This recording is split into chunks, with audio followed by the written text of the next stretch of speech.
we're trying to shift the floor and make sure that behind the ball handler on the left and on the right, they're seeing a crowd. Then, at the rim, Joe was fantastic protecting the low man. He's there. Like, we want to be seen. We don't want to be late. We don't want two-way stunts. We want to make sure that we're there early, ahead of the play, reading everything, communicating loud. Like, I showed them a clip at the beginning of training camp, and it was, turn the volume up, and it's like,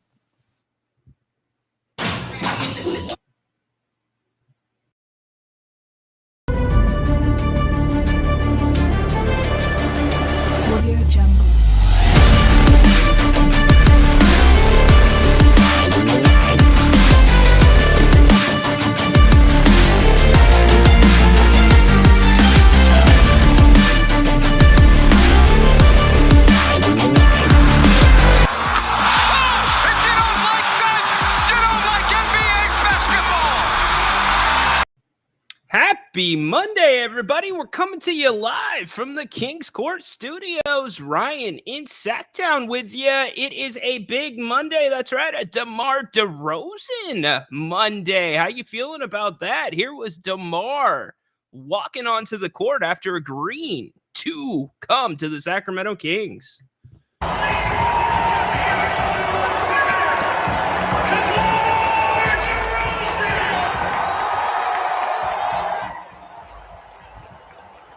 Hopefully you were able to join us last night. Big turnout. Thanks for coming by. If you did, we gave you some more details on how that all came together, and also let you know that we don't think the Kings are done. That's also making its way through the media today.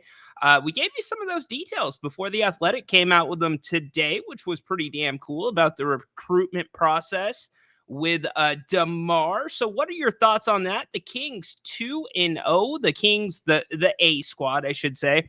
That was Doug Christie at the beginning of the show, talking about the defense, talking about communicating. Also, it is a Ry-doe Monday.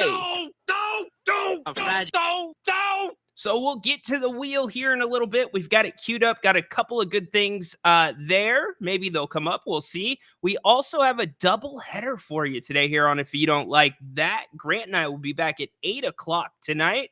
It'll be your first chance to get Grant's live reaction to the Kings' moves, and it's been mixed, right? Some of the national media, not a big fan of the move. I'll tell you why I'm a big fan of the move. We can get into that a little bit more, but what do you want to talk about? We've got a couple days of the California Classic under our belt. The Kings really haven't been tested too much. I know Boogie Ellis was a little bit of the story last night, but what are your thoughts on what you're seeing so far? Obviously, Devin Carter, if you haven't heard yet, he's expected to have shoulder surgery on the left shoulder, meaning he's probably going to miss the start of the regular season. Does that mean much for the Kings? Were they planning on him to be a big impact player? Probably not. Monty McNair said draft picks, that's a long-term play. That's not usually an immediate thing. And obviously, want to get to the chat as well. Get to your calls. The link is in the chat if you would like to call through Restream. I will put that up again for you as well. Let's get to some of your comments to kick the show off. By the way, huge show on Friday. That was a lot of fun with Emran. I hope you guys enjoyed that. And by the way, he did say he's given us a signed Malik Monk jersey to give away here. Now, I just don't quite know how to give it away yet. So if you have any ideas, put it in the chat. I've got a couple, but maybe your ideas will be better than mine. So we'll have some fun with that. A lot to go over. Again, we've kind of been all over this with the Kings timeline and their patience. I guess that's the best way to put it. Patience at the start of free agency, knowing this team was likely going to improve via trade, and that's happening. Look, they are, and there's still pieces out there. And best of all, the Kings have about $5 million still to play with. So what does that mean? Well, if you offload a Kevin Huerter, you've got about $21 million. That's still a decent piece that the Kings can bring in. So Vlad Father, first into the chat. What's up, my man? Tyus Jones still hasn't signed. The Kings are backlogged, though, at that position. I don't see that happening unless the Devin Carter injury is worse than we thought. So, Cody, what's up, my man? I love the DeRozan addition to see ya, Harrison. We'll talk about Harrison a little bit more in a little while. Ash, what's up, my man? I love Harrison too. Talk about a guy that was the consummate professional here in Sacramento. He really, really showed the way for some of those younger guys, and I think he's going to be a great pick. And I mean a really, really great pick up for the San Antonio Spurs. Let's kick off the phones really quick. We got him waiting. Hold on. Is he awake? Do I need to wake him up? Hey, Corn Dog, hold on. Check this out. Let me give you some brain. Wake up, Corn Dog. Okay, are you awake? Are you there? All right, we bring him in. Corn Dog, what is up, my man? Happy Monday here on the King's Court. Oh, man, that was a good one, Ryan. Dude, I got to get you woken up, man. Got to get the juices flowing. That was like a combination of me being out in the sun all day at work, and then, coming home to your nice AC cooled house. I get that, dude. Yeah. I get it. It's been hot. Yeah. It's 110. You're just like, yeah, it just happened. No worries, dude. So how you feeling? You got a little bit of a different team now here in Sacramento. What are your thoughts? That's honestly good news. I mean, we got him on the cheap too. We still kept Herter in this. It only took, Barnes, a swap, and, a couple second rounders in Duarte. And honestly, if you really look at it, I think sure more people in the chat would say as of today, maybe DeMar DeRozan's still better than Kuzma and what package we would have had to give for that, or maybe even better than Levine, maybe even better than Markkanen, maybe even better than Brandon Ingram. And if maybe not, maybe around that same tier, but the package we gave is so much significantly less that it's a great deal. 100%. Now, if you're judging it just on basketball talent, some of those names you said at the tail end, probably better than DeRozan. But as you balance that out with what the Kings gave up and how Monty McNair stayed in his lane, right, Corn Dog? He didn't reach. He doesn't have a guy like a Brandon Ingram on a $36 million contract, or a Levine where really your flexibility is kind of gone. So De'Aaron Fox, really excited to play with DeMar. Really excited. In fact, the two had lunch on Saturday. They practiced with Luke Laux. They spent the day mostly together. DeMar wanted to see the facility. And, remember, De'Aaron said he wanted to see what this roster turns into before signing an extension. And one of the biggest problems the Kings have had, Corn Dog, is not enough creators. Too many finishers, not enough creators. DeMar DeRozan is a creator, helps balance that out. And look, the Kings aren't done yet, so it should be interesting to see what comes down leading into the regular season. And we're still not done yet. And Chicago, they did this to themselves. They signed a lot of bad contracts the last couple of years ago, with that Levine one, the DeRozan one, the Ball one. And then with the new aprons and stuff, they just kind of had to get rid of players on the cheap if they wanted to stay under those aprons, because obviously they're nothing more than, a play-in team at best, as we've seen in the last recent years. Talent-wise, maybe a little better than that, but, just due to Ball having health problems, Levine having health problems, and all that, so they saw, this team's way too overpriced for what we get. They're just too many injuries, so we just kind of have to, cut our losses and sell lower than we'd like to.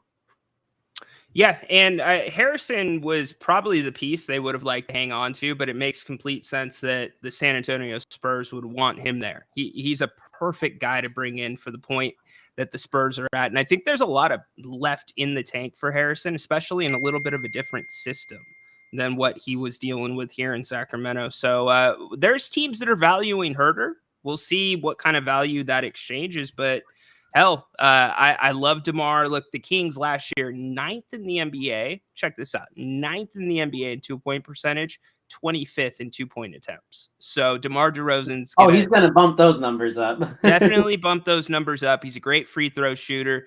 And I get the ball stopping. Sometimes that's a concern. We got on De'Aaron Fox a decent amount this season because of that.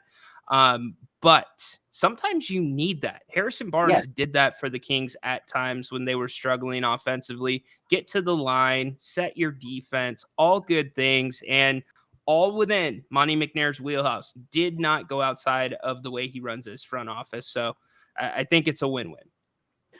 Yeah, I agree. Sometimes ball stopping is a little necessary just to actually run some set plays and, not, go 120 miles an hour all the dang time, because as great as that is to watch, sometimes, it does lead to a lot of, turnovers. It leads to a lot of, maybe some bad steps where you sprain an ankle or something, just playing that fast and you don't have time to even take a breath because everybody's going, boom, boom, boom, boom, boom, boom, boom, boom. Yep, no doubt, no doubt. And they'll be different defensively, too. DeMar's got a decent amount of length. He's reliable on the floor. That's the thing. I know his defense isn't great, but he's a veteran. He's savvy. He's played in big games, and I think he can really help out what they do, especially in transition. I don't worry about defense as much as I do transition. I think that that's a big bump for them, too. So, hey, make sure you come back. Join us tonight, 8 o'clock. We're going to be balling out, recapping the weekend, talking California Classic, and what is next for this team. All right. Go Kings, baby. Go Kings, baby. That is Corn Dog, Real men of genius. He kind of is a real man of genius. He fell asleep with a guest here on the show. Talk about give you an A, give you an F, just make it memorable. He made it memorable. So good job by him. Hell, maybe he should get the Monk jersey just for that alone. Falling asleep while waiting. I get it, though. It has been hot. I don't know how many of you are in Sacramento right now, but Saturday, even though we had been going through this massive heat wave, it was a freaking killer. Saturday felt different. And then you've got these knuckleheads that drove down to Death Valley to go experience 131-degree heat. No, thank you. I'm good off that. I don't know about all you. Some people are either cold people or hot people. If you're going to make me choose one side of the spectrum, I will take the cold weather over the heat. Ash, I don't like people named Boogie. Yeah, right. Bane, I don't really have any strong thoughts on it right now. We'll talk more about it at 8 o'clock. I don't think there's going to be high expectations there. It's a 1-year deal. So we'll see. Probably kind of filling out the roster for now. I'm guessing because I have not seen details on it. It's probably not guaranteed. So Zakara, why are the Kings still pursuing? Why are they? We should start rounding out our depth because Monty McNair is not done trying to make this team better. Now he's got to find that balance between, I guess the balance is, what's your window? What do you think the Kings window is right now? And is it even fair to say that the Kings have a window right now? I mean, they've won 46, 48 in 2 seasons. I guess maybe it's a little open, but what's that window look like? If you think you can take this team over the top in the next 3 years with acquisitions like Markkanen or Kuzma, do it. If you think you're that close, that is why they're the experts. They've got the analytics. They can figure that out. Dude, yeah, he needs to wake up. I need to wake up too. I don't know what's going on. I started feeling like a little rumble about 11:30 in my stomach, and I'm just like, all right, maybe I'm playing a little hurt today. I'll get my energy up as well. What's up, John? How you doing today, buddy?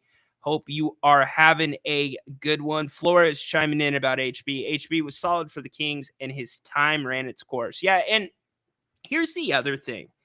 Do you know how mentally tough you have to be to sign a 3-year deal, and no sooner than that deal being done, fans are talking about, when can we trade him? When can we get rid of him? And the funny thing is, he makes that 3 in Golden State. If he makes that 3-pointer, guess what? The Kings are he's a hero. There's no questions. You're probably not trading him. Maybe that changes momentum. Who knows? Maybe they win the series. They go on. You never know.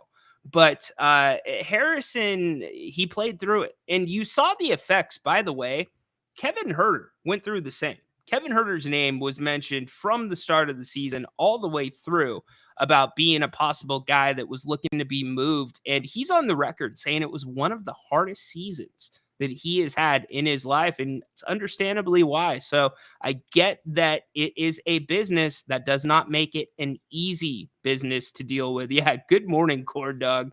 Cord Dog just waking up. Cody, chiming back in. Too many times last season, if Fox and Monk got cold, the Kings did not stop the bleeding. Great point, Cody. It's such a great point. Or if the defense really shifted in on those guys, let's say you're laying off Sabonis, right? So then you're really targeting Fox. You're making sure the DHO isn't there. Then the ball gets swung. How many times did we see the ball get swung around the perimeter until there was like 9 seconds left on the shot clock? And before you know it, Chris Duarte taking a three with like 4 seconds on the shot clock. Now you have a guy on the other side of the court in DeMar DeRozan that can go create a bucket if things are stalling out with your first and second looks. AB, what's up, my man? Happy Monday to you. DeRozan and Fox are the two best clutch players in the NBA. Amazing. I don't know if I would go that far to agree with that. Both are clutch. De'Aaron's the inaugural clutch guy of the year. DeMar, I would say more than clutch, DeMar is steady. He's steady. Go back and watch any of the meetings between the Kings and the Bulls this year. He's a grinder. He doesn't get too high. He doesn't get too low. He broke the Kings down in the game in Chicago. Just free throw line, mid-range. He was an assassin. So I think of him more as steady. AB following it up. DeRozan is a solid 24 plus points per game player for his career. Hasn't regressed much at all in recent years. He brings veteran leadership, the desire to win, and the clutch mentality when needed. Yes, so that was one of the things he wanted to make sure of, that he went to a team that could contend. So not often does Sacramento usually land free agents. And I know you can make the argument that, yeah, it wasn't really a free agent because it's sign and trade. It was a free agent. Think about it. The Kings recruited him. The Kings did the deal. The Bulls were going to sign off on it as long as they got the right compensation back, in which they did. So it tells you something that DeMar, and I can tell you this, the Clippers were hot on his tail. DeMar is from Los Angeles, went to USC. He actually played with one of my college roommates. I had the pleasure of getting to be around DeMar for a little bit here and there in the summers during that time down in San Diego State, because DeMar graduated 2008 from USC. Yeah, 2008. So the fact that he picked the Kings over the Clippers, what's that tell you? That's good stuff right there. That tells you that this franchise is starting to get, regardless of the national media, regardless of the coaches not voting in Sabonis as an all-star, or picking Sabonis as an all-star. Yeah, there were snubs. There were some level of disrespect, maybe not enough attention, I guess, on Sacramento, and rightfully so to a degree. The Kings were very inconsistent last year, and they had injuries, which was different. Were they a flash in the pan? That's the thing. We have to take a step back. It's a team that did not make the playoffs for 16 years, and then they make the playoffs, and Kings fans are like, all right, it's go time. Like, we've got our team. We're going to contend. And the national media is like, let's hold off on that just for a second. But the fact that DeMar is seeing a little bit of a change in this franchise, you've got Mike Brown being extended before his contract was up. You're seeing stability. You know what you're seeing more than anything too? You're seeing a plan. They have a plan. Now, whether you agree with the plan or disagree, I've been hard on Monty McNair about the trade deadlines the past 2 years, but they're sticking to their guns and they're sticking to the plan, and they did not waver when they saw free agents come off the board, when they saw other guys get traded. They stayed the course, and they're doing the same. Like I said, I don't think the Kings are quite done yet. So Alberto, I think the Kings are still targeting Kyle Kuzma, but I don't know how he works on this team.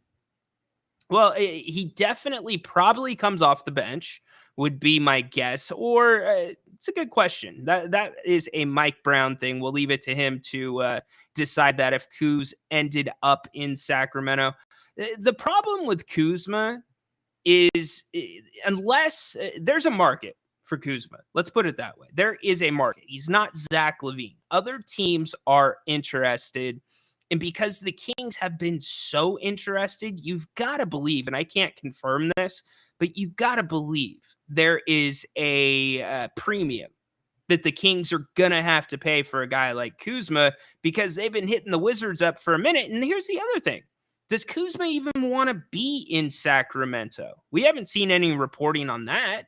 Does that play into it? Look, Pascal Siakam did not want to be in Sacramento because of some of the things that were said by people in the front office and or coaching staff when he was coming out of college. So it's really funny. I don't know. I just think, and I go back to, remember, everything that we've been talking about here on Tuesday, I believe it was Tuesday. It was the day before 4th of July. It was Wednesday.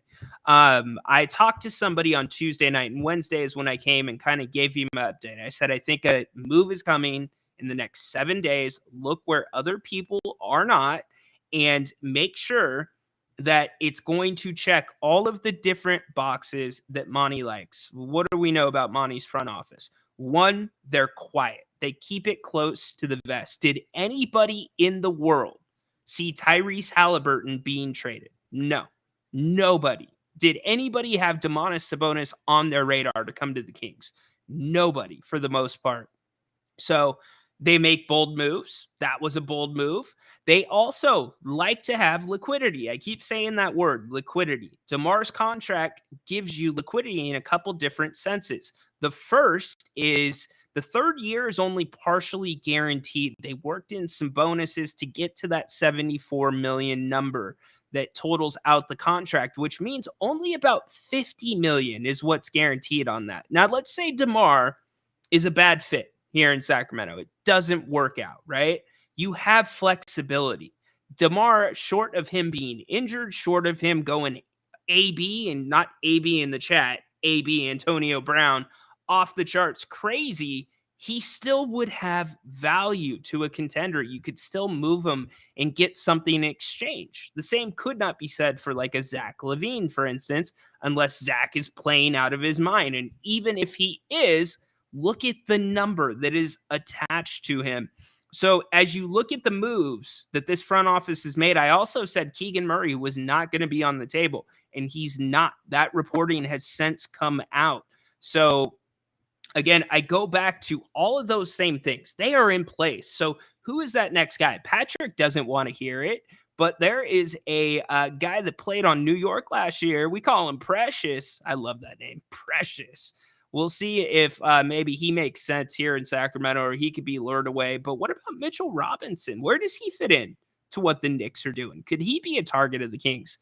There's a lot of guys out there. I'm telling you, I think that this thing is far from complete.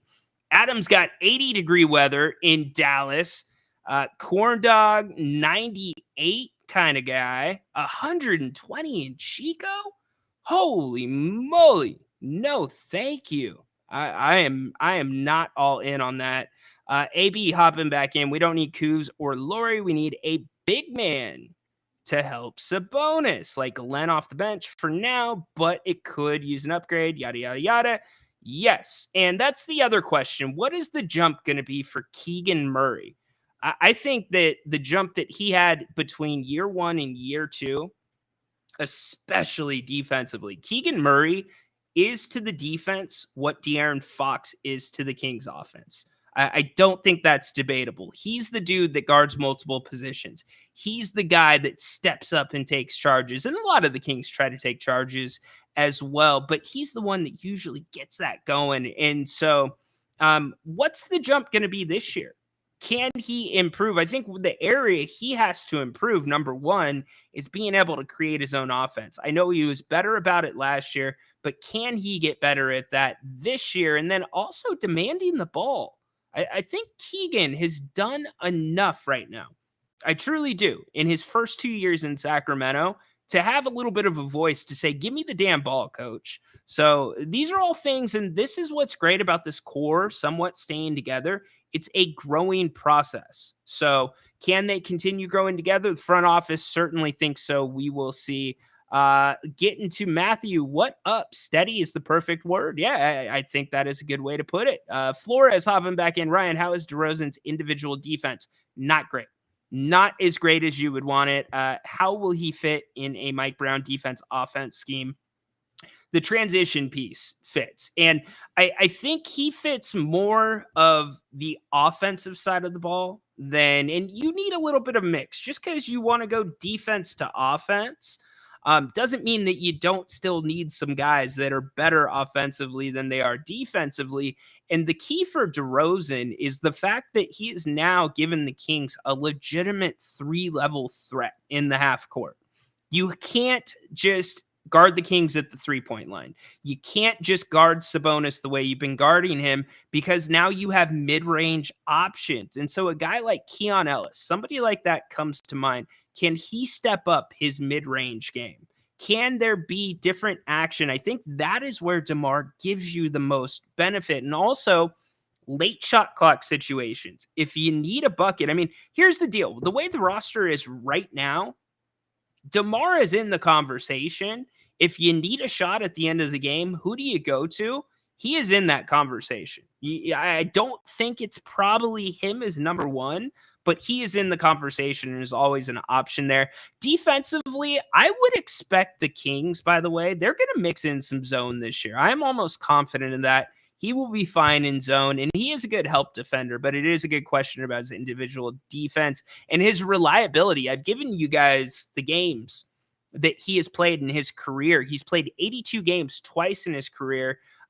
He had a season high or an NBA high 37.8 minutes last year, and he's played more than that in a season minutes-wise in the past. So the guy's reliable. I'll knock on wood for everybody right now. But that's the big thing. 2009 from USC. Okay, there you go. So thank you for the correction. Excel, what's up? Kings need to get it done with new signings. And what are you talking about? Because we're a bust in the draft most of the time. Excel, you know I appreciate you. You know I love your contributions. But when have the Kings been a bust in the draft since Monty McNair's been here? They haven't. They've drafted well. They've gotten it together. Think about this. You don't get free agents in Sacramento normally. You don't. DeMar DeRozan chose. Let me repeat that. DeMar DeRozan chose the Sacramento Kings. So things are changing. And the fact that we are seeing consistency in the moves this team is making, I've got to be on the other side of that argument with you. I have seen a different side, and I am happy with what I'm seeing. We're seeing a good GM in action. I agree, Matthew. 110%. Hey, I want to remind you, we're going to get to some Ry-does here in a minute. By the way, if you got anything that's bugging you, go ahead and put it in the chat. I'll add it to the wheel. We can come up with a little rant for that. But don't forget about our good friends over at Bennett's West Side Grill in Rockland. That's their third location in the Blue Oaks Town Center. Make sure you go to bennettsrestaurants.com. You can check out all of their great menus. Dinner menu's awesome. You hear us rave about the New York prime steak, the redfish, but don't forget about brunch. Don't corn dog on brunch. You can get 2 entrees, a bottle of champagne, $44. Also, they are great when it comes to big to-go orders and catering big parties. Just ask our boy Rich down in San Diego. So basically, what I'm telling you is Bennett's has got it all, including a great happy hour during the week, 60 different wines by the glass. Huge thanks to Brian at the team and the team over at Bennett's for sponsoring the King's Court. And if you don't like that, that is Bennett's Restaurants.com, Bennett's West Side Grill in Rockland. What do you say we spin the wheel really quick and see what comes up? I'm kind of in the mood to get a little dough out of the way. Here we go. Let's spin the Ry-doe wheel.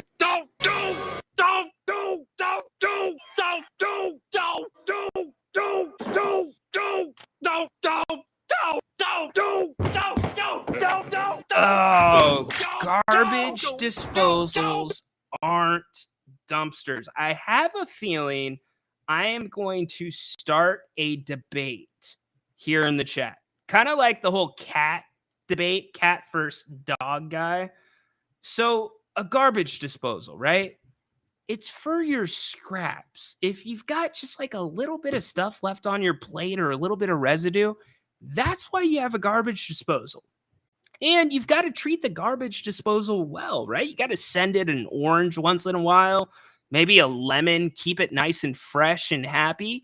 But I saw somebody over the weekend that basically used the garbage disposal as a trash can. I don't remember seeing bones go down the garbage disposal. I don't remember seeing portions of macaroni salad go down the garbage disposal.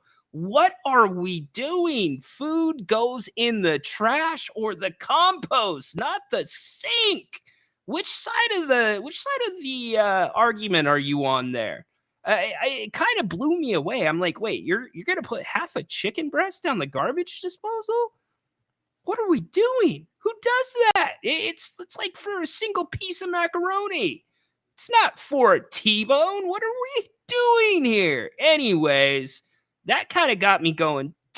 I'm just like, what? That can't be good. Can't be healthy for the garbage disposal.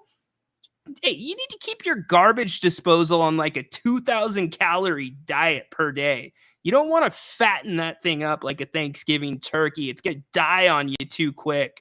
Now, see, and here we go. We are going to start the debate in the chat. Does anything go so when it goes to the garbage disposal, or is it only just for little stuff? If it fits, it ships. There you go. All right. Haunted Horse, your food goes in the trash. When I cook, it goes in my mouth. Right. But okay, another thing, grease. You never want to put grease down the garbage disposal. And so the reason this came up is I was somewhere, but then not too long ago, we actually had to clean our garbage disposal out. And I actually found out, I called my wife out. I had no idea that she was doing her like potting and like her little plants, soil in the sink. So there was like little rocks and bark. I'm like, what are we doing? So let's see. Zakara, I've been putting food down my garbage disposal for 30 years. Loads of food at times. No, scraps only. Mark is with me. I think it is scraps only too. Adam, when I was renting, everything went down the hole. Now that I own nothing besides sauce and water can go down that thing, right? And you can't put like seafood or anything like that down there. Shrimp tails, crab legs. No, that is for the trash. Or that's why you have a dog, by the way. Give the dog the scraps. You can't give a cat scraps, right, Haunted Horse? You can't do that. That's another reason that you have a dog. Keep the dog well fed. Now, you don't give the dog table food while you're eating. If you give the dog table food while you're eating, the dog will never leave you alone. But cats, I mean, yeah, no. Some garbage disposals are strong enough. Fair enough. I mean, to each their own. I mean, a garbage disposal is a garbage disposal. You don't want like a V6 Hemi behind it, right? You don't want it like that every time you turn it on. That's funny, though. Good debate in the chat. I love it. Let's go back to the wheel one more time, see what comes up, if anything. We got to get the garbage disposal out of here, though. That's the first thing that has got to go. And by the way, remember, 8 o'clock tonight, make sure you join Grant and I. We will be back doing a breakdown of the Kings weekend and the trade for DeMar DeRozan. Who knows? Maybe we will actually be talking about another move by the Sacramento Kings. We will see. Back to the Ry-doe wheel. What's it going to be?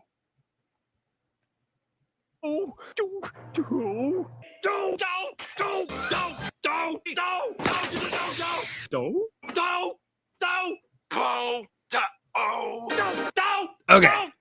How's your food etiquette? All right, we're gonna throw one more in here really quick, and then we will get back to the Kings content and your comments. Okay, so when you go to lunch with somebody or breakfast, dinner, whatever it may be, it's proper to how's your food? You know, are you enjoying what you're eating? But when you do a second how's your food, that's almost to me, because I was at lunch with somebody that was doing this. You immediately know the how's your food line is coming when the food gets delivered because they're like, oh, that's what I ordered? Yeah, that's what you ordered, a chicken sandwich, right? But then it's like 2 minutes in, how's your food? Good, really good. You know, it's what I wanted. Delicious.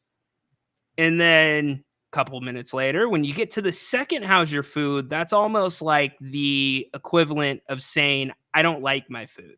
I made a mistake. I should have got the red fish, right? And then you get to a third how's your food. It is then full out, can I try what you are eating? If you get to a fourth, you might as well just take the plate from in front of me. I had somebody the other day ask me 5 times how my food was. 5 times. Mind you, it was a restaurant I suggested. You know who you are. But yes, how's your food? There's etiquette to that. You can't do that every 2 seconds. If you're going to do a third and a fourth, how's your food? Box up whatever you have. Don't put it down the garbage disposal. Give it to your dog or put it in the trash and order something else. So crab legs, yes. We're still going disposal smack. I need to see Grant's reaction. Should we ask Grant what his garbage disposal etiquette is? That would be kind of funny. But anyways, getting back to business with the Sacramento Kings. DeMar DeRozan headed here to Sacramento. A lot of flexibility still for your Kings. Debate, a healthy debate on what the Kings should do from here and really what position needs to be addressed. We've seen a mixed bag in the chat today from all of you. You think it's center position, you think it's the forward position. I could get on board with either of those. But I think one thing's for sure. There's not going to be any rush to make a move. The Kings are taking their time. Now, if a player becomes available, and remember, as the summer plays out, you got to remember this big thing. The summer really has not even started this year until Summer League starts. The California Classic, and by the way, they're doing a really good job with the California Classic, extending it to a couple locations. I really like what they're doing with it. They're getting teams from across the league to come here to Sacramento. But Summer League in Vegas is when the summer starts. And that is when the discussions really heat up. That's when talks happen. And that is also when teams start to get their first indications about their draft picks, right? Bronny James, he plays against the Sacramento Kings B squad, scores 4 points, tweaks his knee. Do you think he really tweaked his knee? Do you think he did? I'm sure he did. Look, I feel bad for Bronny. The right position for Bronny is the G League. I've said it all along. He's already signed on for 4 years as a second-round pick. That is rare. 4 years. Now, granted, it's only $7 million, but it's more of the statement. And the statement is this. Grant and I talked about it. If he has a spot on the Lakers' opening day roster, that's going to be a problem for some Lakers. That's going to be a huge problem, in my opinion, for Anthony Davis. But getting back to the main meat and potatoes of what I'm saying is Summer League, you start to find out, especially in Vegas, you get to the second week of Summer League, you start to know what you may or may not have, right? Sometimes teams will run some of their second year players out there. You see that right now in the California Classic with Keon Ellis. We saw the same last year with Keegan Murray, who only played in the Classic. But that's when talks can kind of shift and talks can begin changing. Maybe teams want to move off of a guy. Certainly that wouldn't be a draft pick, but maybe they feel like their draft pick could play more minutes, could project better into their lineup than somebody on the roster currently. And with the aprons, this is thrown in this entire wrench. It is new to everybody, and you could see, even though you knew it was coming up, the NBA, the front offices, they had no idea, in my opinion, that the price was going to be so damn high to offload salary. Because if you're taking salary from a team, you're basically letting them out of those penalties, which then gives them the power down the road later in the season, like the Kings. If they didn't get rid of Sasha, they didn't get rid of Davion, that sign and trade with DeMar DeRozan is not possible because you're in the first apron. So it's this chess match. It's this balance there. And so it's interesting to see what these teams will do, because I think as you get further into the summer, you're going to see more people come available. And you already see Kevin Durant, who's, doing the Kevin Durant thing. Usually he takes it to his burner, but now it's, doing it with the media in Vegas. And by the way, Kevin Durant's not even playing right now in the USA camp for the Olympics due to a calf strain. But what could happen in the Olympics? You've got a lot of NBA guys that are going to be playing in the Olympics. And I know good old Buddy Hield thought the fix was in with the Bahamas losing to Spain in Spain.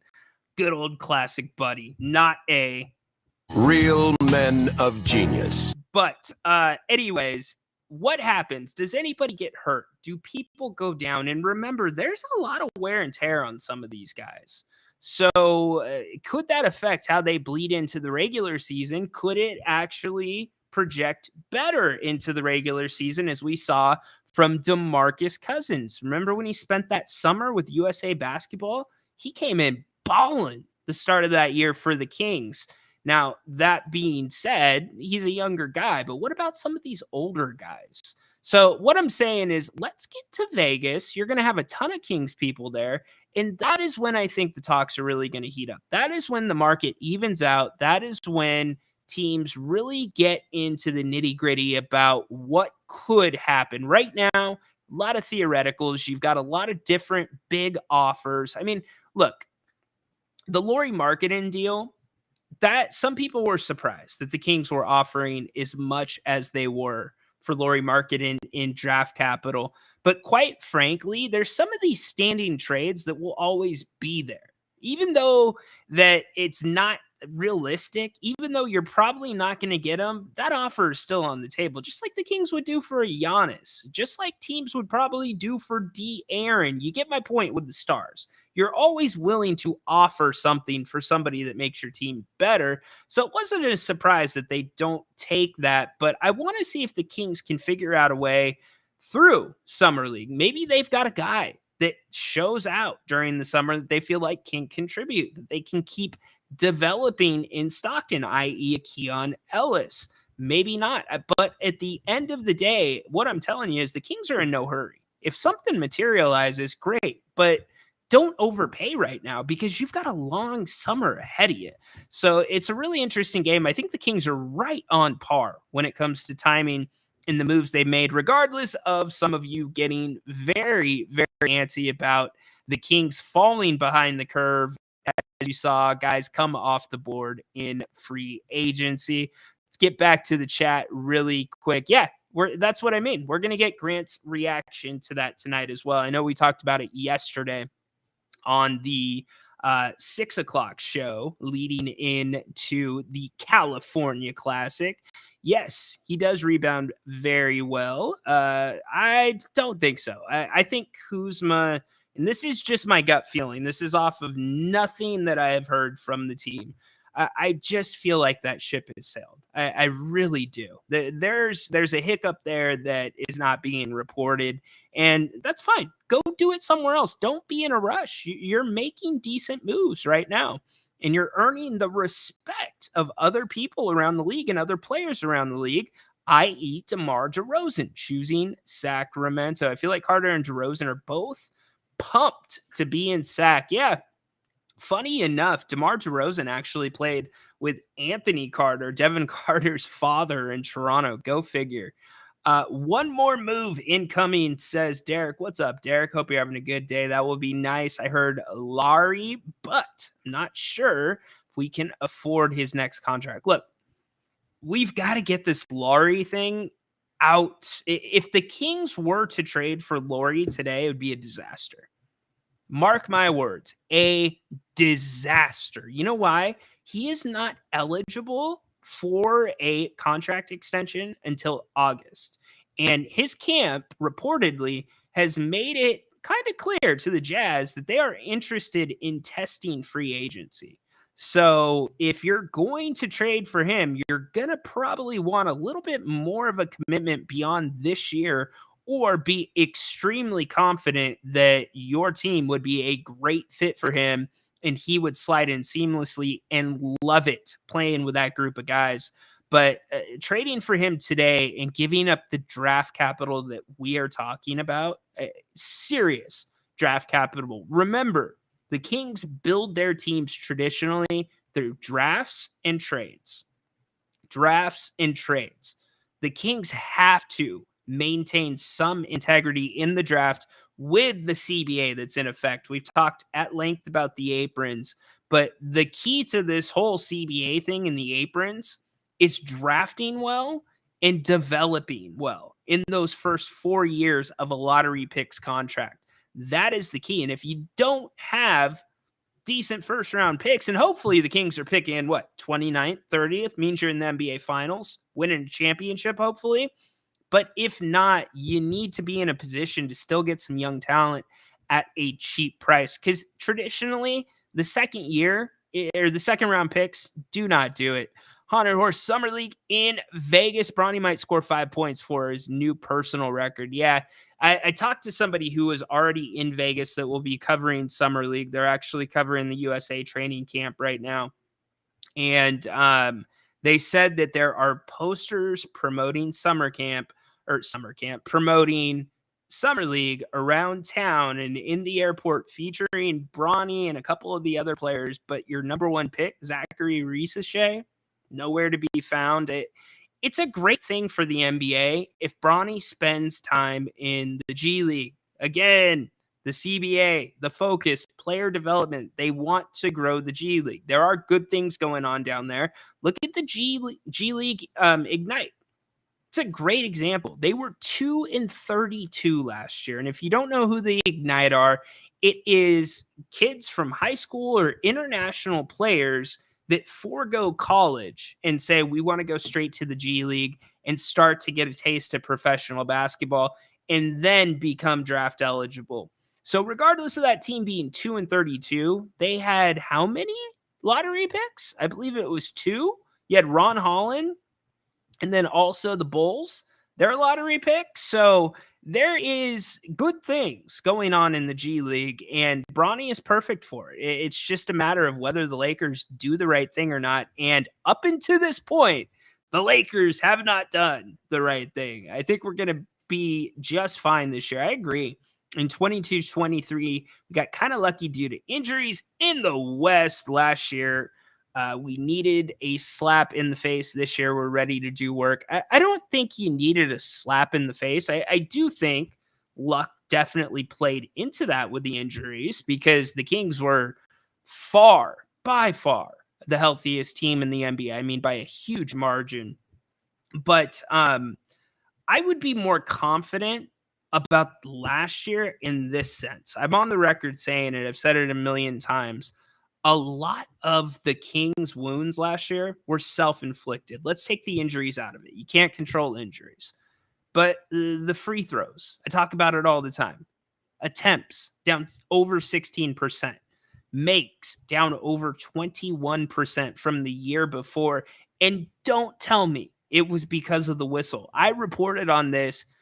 We weren't even at the All-Star break, and I was talking about the discrepancy in the Kings free throws compared to 22-23. So the whistle had nothing to do with it. So you heard De'Aaron Fox talk about it at his camp. I've reported on it as well, that a focus is free throws, not just making them, but everything that goes along with it, getting there, which means you're setting your defense usually on the back end, meaning you're getting teams in the penalty, you're getting players into foul trouble. All of that slows the game down. And if you want to play defense first, that is what you want. You don't want to be, you can play with pace in transition and push it when you want to, but you don't want to be hucking threes up back and forth with another team. That's the last thing that you want to do. Let's see. Bain, didn't Rich Paul say he won't play in the G? He did say that. So Rich Paul, this whole dance around Bronny, from LeBron and Rich Paul basically saying, if you draft Bronny, it's going to have no bearing on whether I opt out and come to your team. Basically saying, if you think drafting Bronny will bring you me, it's not going to happen. The fact that they backed all these NBA teams off, that was kind of like a dog, because remember, I'm a dog guy, not a cat guy.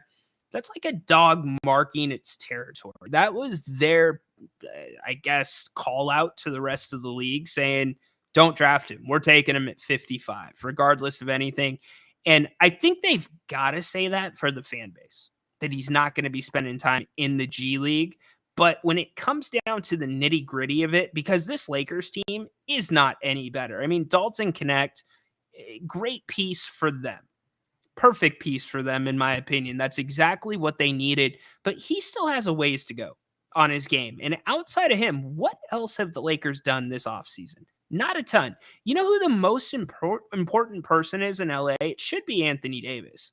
And he's the one that's really the afterthought in all this. So if I'm Anthony Davis and Rich Paul sticks to that, and the Lakers stick to what Rich Paul says, and Bronny does not spend time in the G League, it's going to be a disaster. You're basically saying we're letting LeBron do what he wants for the next 2 years. And hey, AD, even though you're the most viable piece that we have, yeah, we don't care what you think. We don't. I mean, hiring JJ Redick, afterthought to AD.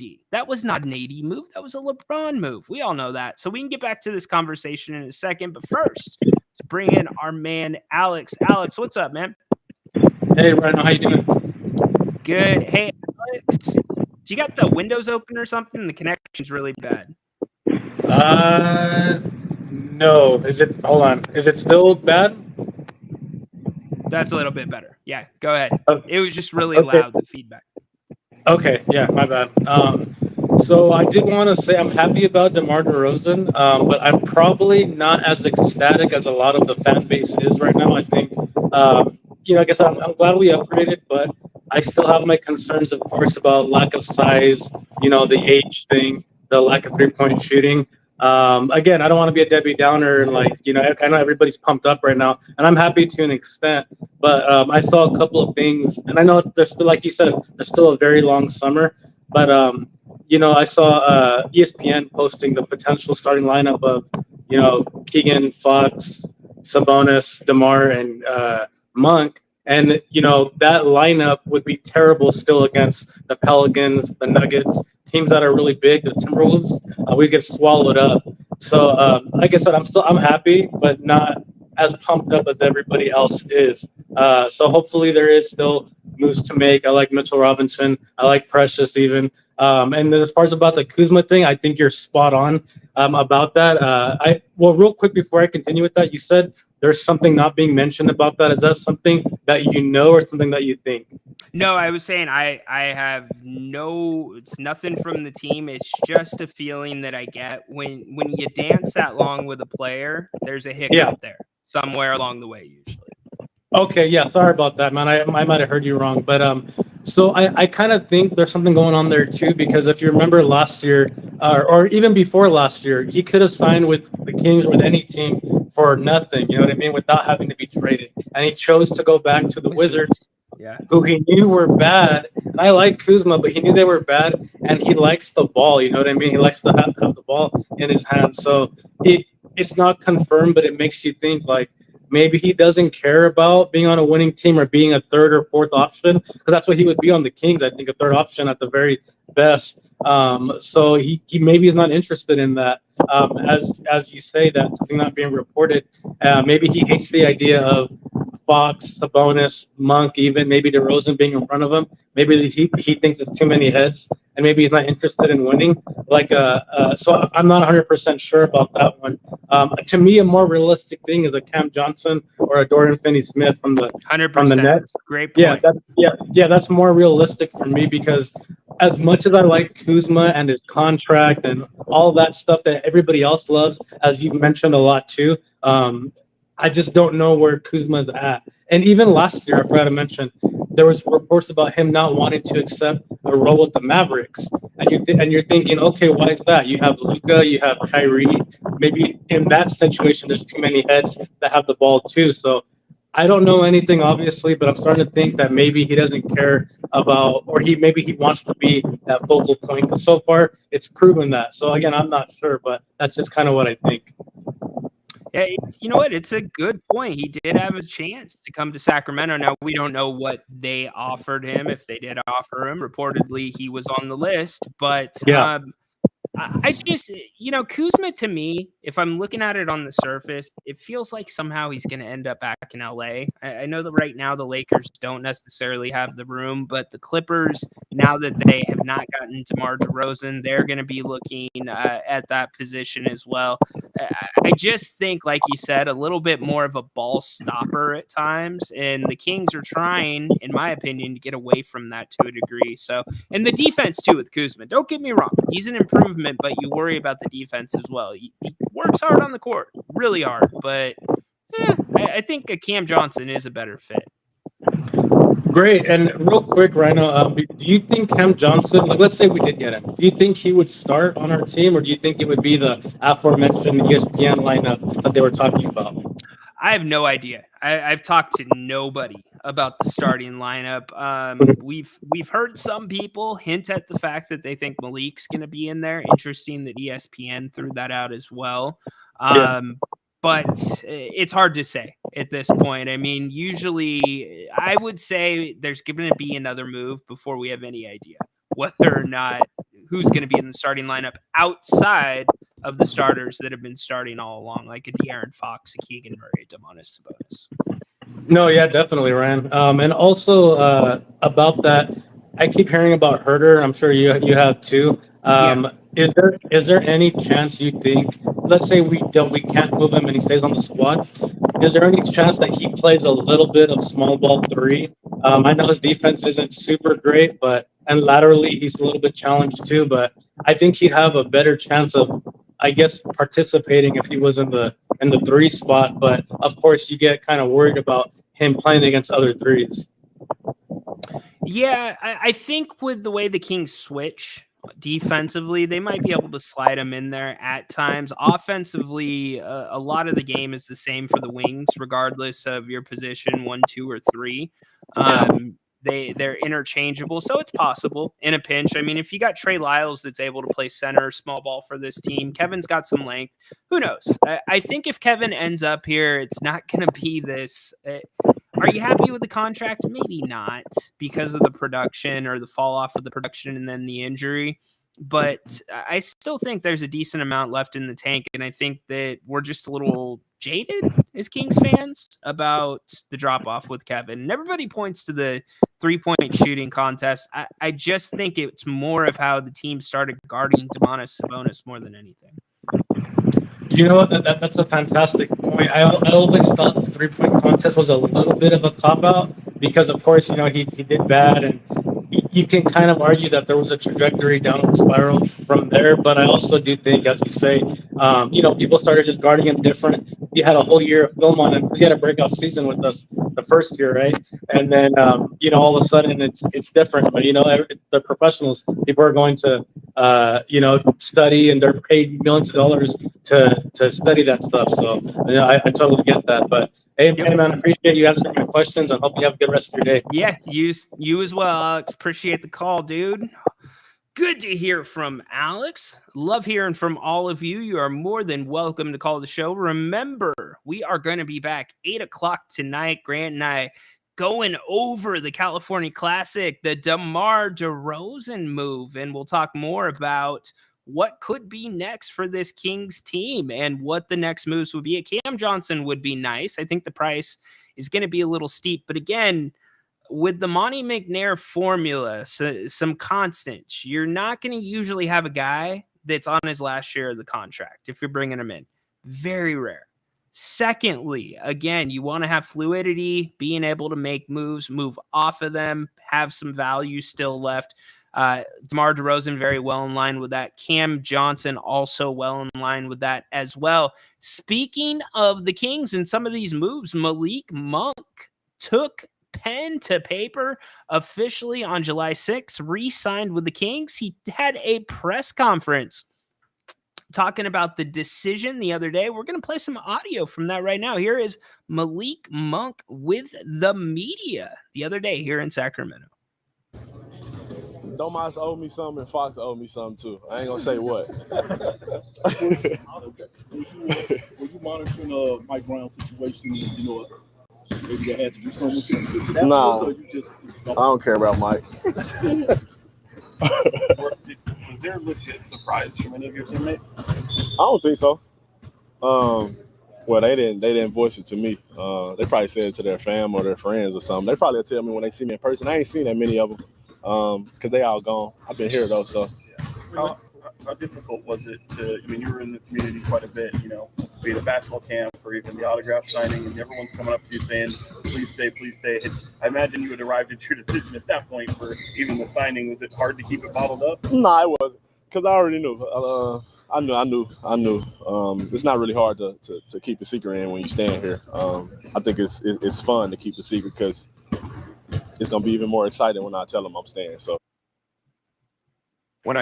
Isn't it interesting that Malik, because even Emron the other day, Emron was like, well, it wasn't bubbly Malik at the signing, but he says he knew all along. And the fact that he did sign on early for this team really did a lot for setting the table of this offseason, which is well underway for this team. Hey, like I said, we are going to be back tonight at 8 o'clock. Make sure you join Grant and I.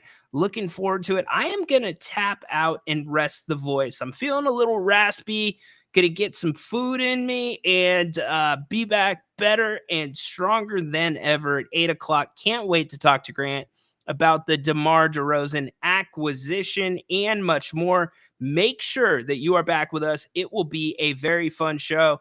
Huge thanks to Bennett's for sponsoring the show today. Make sure you go to Bennett'sRestaurants.com to learn more about their locations and menus. Hit me with a holy moly. Holy moly, Jimbaboli. Oh, and by the way, I heard this nasty little rumor that Haunted Horse might be in this neck of the woods sometime this week. I might put a poll out on Twitter. So look for that. Do you want Haunted Horse in studio? In the King's Court Studios? Do you want him here? And if we do, maybe we'll do some side bets. Like, does he smell like cats? Does he smell like litter boxes? I don't know. We'll see. But look for that poll. Also, we are definitely, I'll have an announcement tonight on the Malik Monk jersey. I'm going to talk to Grant about that. Make that a site-wide, if you don't like that, giveaway. So stay tuned for that. We will see you tonight at 8 o'clock. Go Kings, light the damn beam. Stay the hell away from Levine. Court is dismissed until 8 o'clock.